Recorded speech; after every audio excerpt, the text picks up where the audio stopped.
qui concerne la vie. Si on cherche à connaître ta vie sur WhatsApp, on ne doit pas être capable de savoir. La vie du frère Charles, on ne doit pas être capable de savoir. N'exposez pas vos vies. Même la vie de vos enfants.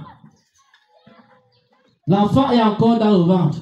Vous savez, les sorciers faisaient les enquêtes pour savoir si déjà il y a les enfants qui arrivent. Aujourd'hui, quand la grossesse est déjà au premier mois, on filme le test de grossesse, on l'a mis sur Internet. On sait déjà qu'elle est enceinte. Deuxième mois, on a filmé le ventre. On a déjà mis sur les réseaux sociaux, on dit qu'un miracle arrive. Le troisième mois, tu attends qu'il y a fausse couche. Qu'est-ce qui s'est passé? C'est que toi-même, tu as exposé ta vie aux sorciers et à la sorcellerie. La femme sage, c'est une femme réservée. Et c'est la femme réservée qui bâtit sa maison. Voilà. Voilà les conseils que je voulais donner. Et je vous ai dit que ce n'est pas à proprement parler un culte ou une messe que nous allons dire. C'est juste une prière que nous allons faire pour sceller ce mariage. La sœur peut s'asseoir. C'est juste une prière que nous allons faire devant le Seigneur pour sceller ce mariage pour la 3e fois. Nous avons vu que le mariage a été scellé par les parents lors de la dot. Toutes les paroles de bénédiction que vous avez prononcées pendant la dot, le Seigneur a écouté ces paroles. Toutes les paroles de bénédiction que vous avez proclamées dans la vie de notre bien-aimé Charles, le Seigneur a tenu compte. Le deuxième saut de ce mariage, ça a été à la mairie.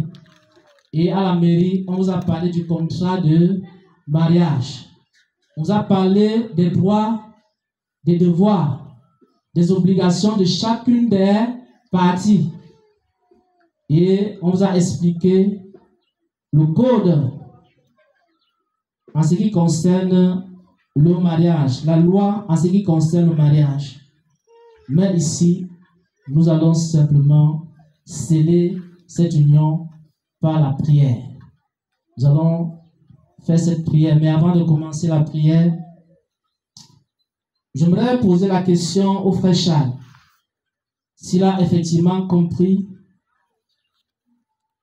la parabole du mariage telle que cela a été expliqué.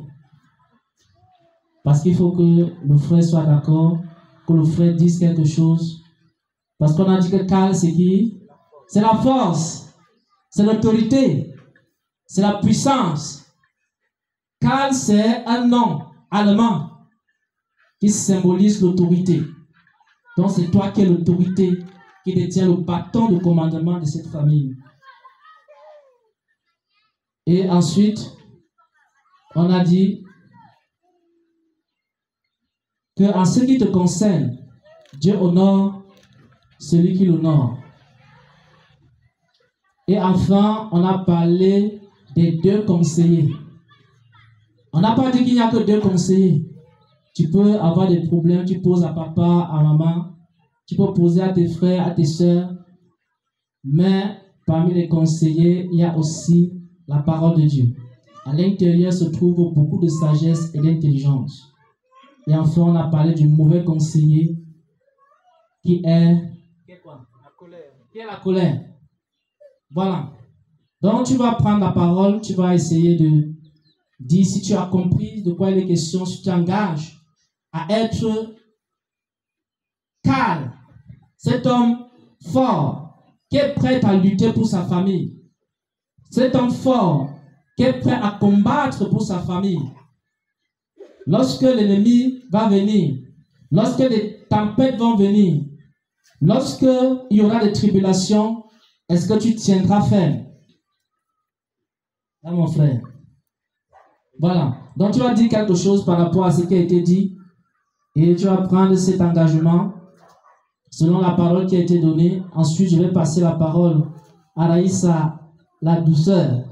elle aussi, elle va prendre cet engagement et enfin, nous allons faire la prière pour sceller cela dans la prière.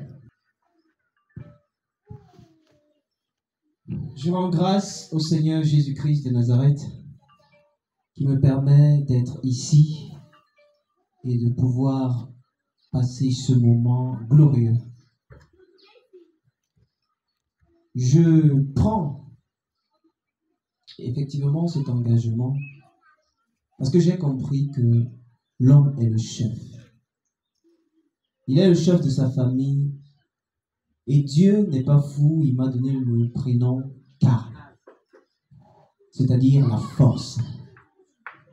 Je bénis donc ce Dieu qui m'a établi déjà dès le commencement. Comme il dit à Jérémie, avant que je t'eusse conçu dans le sein de ta mère, je te connaissais, je t'avais établi prophète des nations. Le Seigneur m'avait établi Karl. Amen. Amen. Alors aujourd'hui, je prends solennellement cet engagement de m'occuper de ma famille, de protéger ma famille. Parce que je crois que le Seigneur est merveilleux et que ce qu'il te donne, tu dois prendre avec amour et bien conserver. Amen. Donc, je déclare donc ici que Raïssa et notre progéniture est sous ma protection selon que le Seigneur me l'a donné. Et je m'engage à être sur cette position tous les jours de ma vie jusqu'à ce que je quitte cette terre par la grâce de Dieu. Amen. Amen.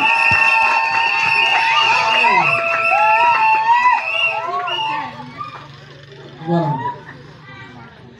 Nous rendons grâce à Dieu pour l'engagement que notre bien-aimé Karl a pris d'être celui qui protège sa famille, qui travaille, qui veille, qui est la force de cette famille, qui pourvoit aux besoins.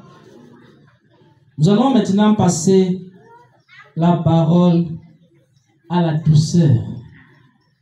Raïssa. La femme sage bâtit sa maison. Donc, est-ce que tu prends cet engagement aujourd'hui devant le Seigneur de devenir et de demeurer chaque jour cette femme sage qui bâtit sa maison? On a vu, je vais rappeler juste quelques éléments ici. On a vu que la femme sage, elle n'est pas une femme colérique, elle est douce comme Abigail. La femme sage est soumise. La femme sage aussi, elle prie.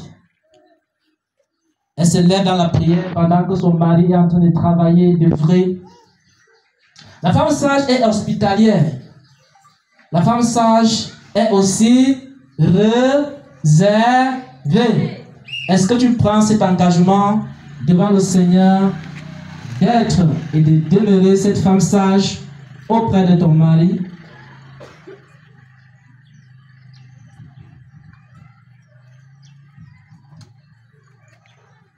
Je rends gloire à Dieu pour ces précieux conseils donnés par l'homme de Dieu.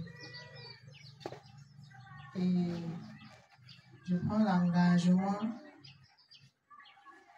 d'être une femme sage, d'être une femme hospitalière, d'être une femme soumise, d'être une femme réservée, d'être une femme de prière par la grâce de Dieu. Amen. Amen. Voilà. Si vous avez pris ces engagements, je crois peut-être tu vas t'asseoir. Nous allons commencer la prière. Donc la prière, c'est sur la base de l'engagement que vous avez eu à prendre. Je vais recommander